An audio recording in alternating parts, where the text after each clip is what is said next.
Isang magandang umaga po sa bawat isa po sa atin. Good morning po mga kapatid, kaibigan. Yan, isang mapagpalang Sunday sa bawat isa. Sa umagang ito, I want to share everyone yung nireveal sa akin ni Lord, yung pinabasa niya sa akin ngayong umaga sa Book of Pahayag o Apocalypse chapter 22 verse 11. Sabi po dito, verse 12, sabi dito, narito ako'y madaling pumaparito at ang aking gantimpala ay nasa akin upang bigyan ng kagantihan ang bawat isa ayon sa kanyang gawa.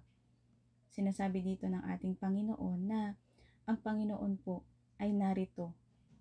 Sabi niya rito, ako'y madaling pumaparito at ang aking gantimpala ay nasa akin. Ang gantimpala po, ang gantimpala o yung pinaka-reward, amen po, sa Panginoon po natin yun matatagpuan. Sa Kanya lamang yun makikita, na sa Kanya po yung kagantihan, nasa Kanya yung gantimpala. Kaya nga sabi dito sa verse 12 ng Apocalypse chapter 22 verse 12, narito, ako'y madaling pumaparito.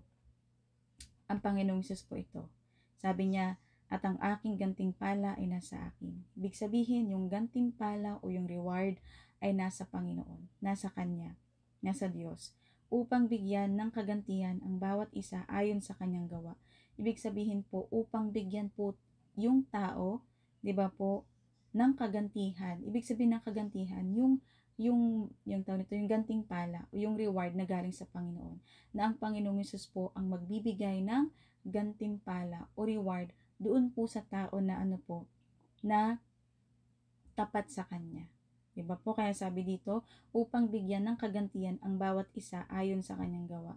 Yung mga ginawa po natin, diba po, tayo bilang tao dito sa mundong ito, na anuman po yung mga ginawa natin, lalo na po itong buong taon na ito, 2023, mula January hanggang December na ito, diba po, December 31, ano po yung mga ipinakita natin sa Panginoon? Ano po yung mga pinakita natin even sa ating kapwa. Amen po.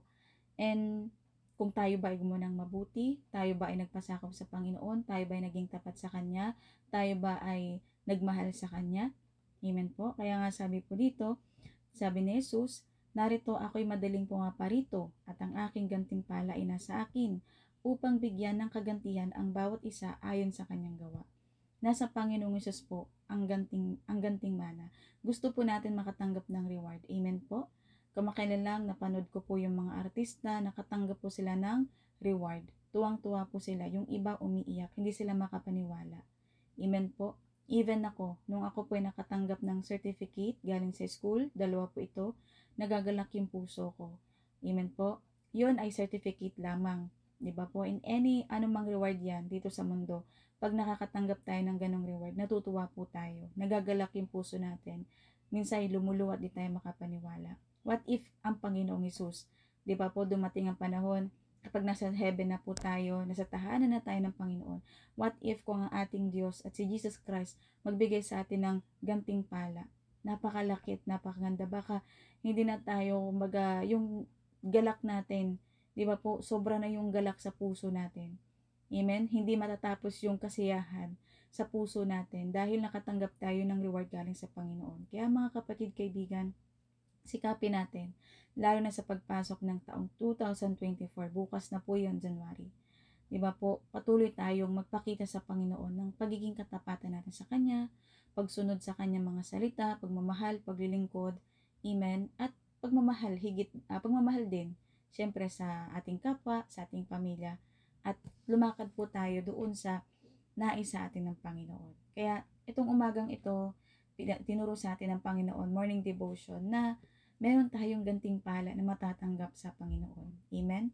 Higit napakaganda yung reward galing sa Diyos ang ibibigay niya sa atin. Basta patuloy lang tayong sumunod sa Kanya, magmahal at sumamba. Amen? At hanapin siya, sundin ang Kanyang salita sa buhay po natin. At mahalin po natin yung mga nasa paligid natin. Amen po. Wag po tayong mamimili ng mamahalin. Lahat mamahalin natin, papakitaan natin ng kabutihan. So yun lamang mga kapatid, ito po ang aking morning devotion na aking nabasa na isinare ko po sa inyo at nais po na i-share ng Panginoon sa bawat isa. Yun lamang po, good morning and Happy New Year. God bless!